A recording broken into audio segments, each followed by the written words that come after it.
Bueno, cuando pensamos en Albert Einstein, casi siempre se nos viene a la mente el mismo mito popular, ¿verdad? Ya saben, la clásica imagen del genio un poco distraído, con el cabello alborotado y parado frente a un pizarrón lleno de fórmulas incomprensibles. Pero fíjense que la realidad es muchísimo más profunda que eso.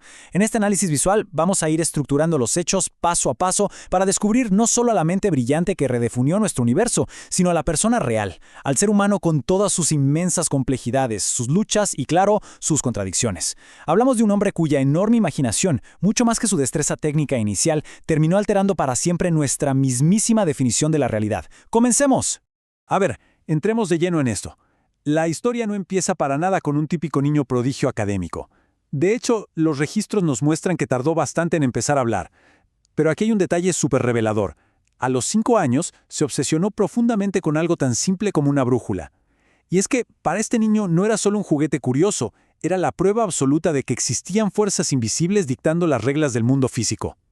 Durante su juventud en Ulm y Múnich, este mismo chico chocaría constantemente con la memorización rígida y estricta de las escuelas prusianas. Básicamente detestaba ese sistema tradicional. Y esto establece un tema central que veremos toda su vida: esa constante tensión entre las estructuras rígidas que nos imponen y la inmensa libertad de la imaginación humana. Pasemos a nuestra primera sección, el despertar de la curiosidad, que abarca de 1879 a 1905. Así que tras esas dificultades académicas en Múnich, el escenario cambia por completo hacia Suiza, a un lugar que sonaría bastante monótono, una humilde oficina de patentes en la ciudad de Berna. Pero es justo aquí donde esa curiosidad que despertó la brújula alcanza un punto de ebullición sin precedentes, en lo que hoy conocemos como su Annus Mirabilis, o Año Milagroso. Fíjense en esto. En 1905, este modesto empleado publicó 4 artículos científicos revolucionarios. En marzo, detalló el efecto fotoeléctrico, demostrando que la luz actúa como partículas o fotones. En mayo, explicó el movimiento browniano, probando de una vez por todas que los átomos existen. Para junio, introdujo la relatividad especial, lanzando la idea radical de que el espacio y el tiempo son relativos. Y finalmente, en septiembre, coronó el año con la ecuación más famosa del mundo, E igual a mc², estableciendo la conexión directa entre la masa y la energía. Literalmente estamos hablando de una reescritura total de las reglas de la física en cuestión de meses. ¡Es una locura! Lo que nos lleva a la sección 2, doblando el espacio y el tiempo, de 1907 a 1919. Bueno, a pesar del triunfo monumental que fue 1905, el trabajo estaba todavía incompleto. El gran objetivo durante casi una década fue tratar de incluir la gravedad dentro de este nuevo marco de la relatividad. Fue un esfuerzo pero tan agotador, que llevó a esta mente brillante al límite absoluto, rozando el colapso físico. Pero el resultado, que se presentó en 1915, fue la teoría general de la relatividad, y vaya que representó un cambio monumental. Durante siglos, todos pensábamos en la gravedad como una especie de cuerda invisible que jalaba los objetos en un universo completamente plano, ¿no? Bueno, pues esta teoría borró esa imagen. Propuso que la gravedad es en realidad una curvatura. Imaginen una telelástica gigante. Si ponen un objeto pesado en medio, como el Sol, este hunde y deforma el tejido mismo del espacio-tiempo. Y esa curva dicta cómo deben moverse otros objetos alrededor. Un cambio de perspectiva total. Claro, una teoría matemática tan radical requería pruebas en el mundo real, y ese momento llegó en 1919, durante un eclipse solar.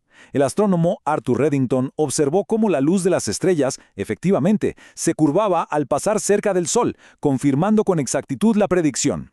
Como lo puso el New York Times al anunciar el descubrimiento al mundo entero: las luces en el cielo están todas sesgadas. Un triunfo para la teoría de Einstein. En cuestión de días, ese artículo transformó al físico teórico en una verdadera superestrella de talla mundial, aclamado por todos por haber descifrado un secreto fundamental de nuestro cosmos.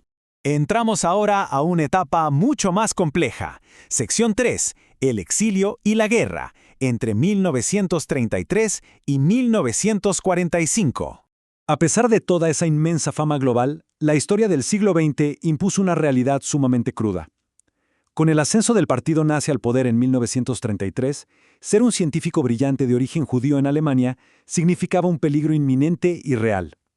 Se ofreció una recompensa por su captura y sus libros fueron arrojados al fuego, lo que forzó un exilio definitivo hacia los Estados Unidos, llegando al Instituto de Estudios Avanzados de Princeton.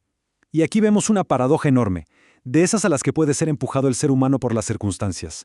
Por un lado existía en él una firme y muy prolongada convicción pacifista, Pero por el otro, en 1939 aparece su firma en una carta histórica dirigida al presidente estadounidense Franklin D. Roosevelt. Esa carta advertía explícitamente sobre el tremendo peligro de que la Alemania nazi pudiera desarrollar una bomba atómica.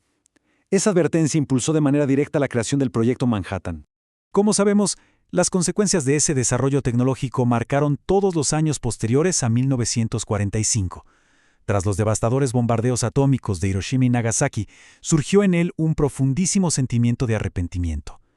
Este físico pasó a convertirse en un incansable activista en contra de la proliferación nuclear. En un tono de reflexión bastante amargo, llegó a describirse a sí mismo simplemente como una válvula de escape, sintiendo que él había abierto la puerta inevitable a un desarrollo armamentístico que cambiaría la faz de la guerra moderna para siempre. Lo que nos lleva a sus últimos años. Sección 4. El genio solitario, de 1946 a 1955.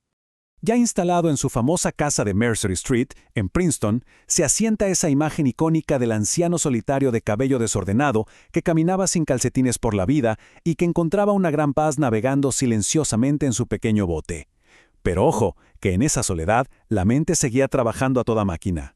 Se alejó del consenso científico de su época para perseguir, obstinadamente, una teoría de campo unificada, intentando entrelazar la gravedad con el electromagnetismo. Al final, fue un intento fallido. Se distanció por completo de la corriente principal de la nueva y caótica física cuántica, rechazando sus principios de probabilidad con una afirmación que se volvió legendaria: Dios no juega a los dados con el universo. Ahora, más allá de la física, resulta esencial observar también su legado humano. Durante todos sus años en América, dedicó su energía y su plataforma pública a la férrea defensa de los derechos civiles, llegando a denunciar públicamente el racismo como una verdadera enfermedad, y manteniendo siempre su postura como ciudadano privado enfocado en principios humanitarios universales, tomó decisiones muy congruentes. Por ejemplo, declinó formalmente el ofrecimiento para asumir la presidencia del Estado de Israel, prefiriendo mantenerse al margen. Y así llegamos a la parte final de esta historia. Sección 5. Un eco en la eternidad. Todo esto nos conduce al 18 de abril de 1955.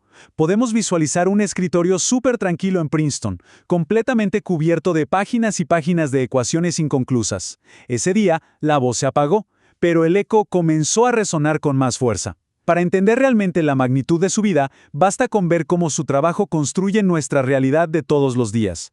Estas no son solo teorías perdidas en un pizarrón polvoriento, dictan el funcionamiento del mundo actual. Esa sincronización milimétrica que permite a la tecnología GPS de los teléfonos funcionar correctamente sin perderse, depende enteramente de los ajustes predichos por la relatividad. Además, la exploración profunda del cosmos, desde entender cómo funcionan los agujeros negros hasta la detección de ondas gravitacionales en el tejido del universo, todo eso está gobernado por las reglas matemáticas que él descubrió. Al observar toda esta enorme trayectoria, nos queda una lección suprema que va muchísimo más allá de la física teórica. Se demostró que el conocimiento actual siempre tiene límites, pero que la mente tiene el increíble poder de imaginar espacios que aún no se comprenden. Así que, frente a la vasta y emocionante incógnita que sigue siendo nuestro cosmos, nos queda una última reflexión. Si la imaginación es, efectivamente, mucho más importante que el conocimiento acumulado, ¿qué secretos inimaginables será capaz de desbloquear la mente humana en el futuro?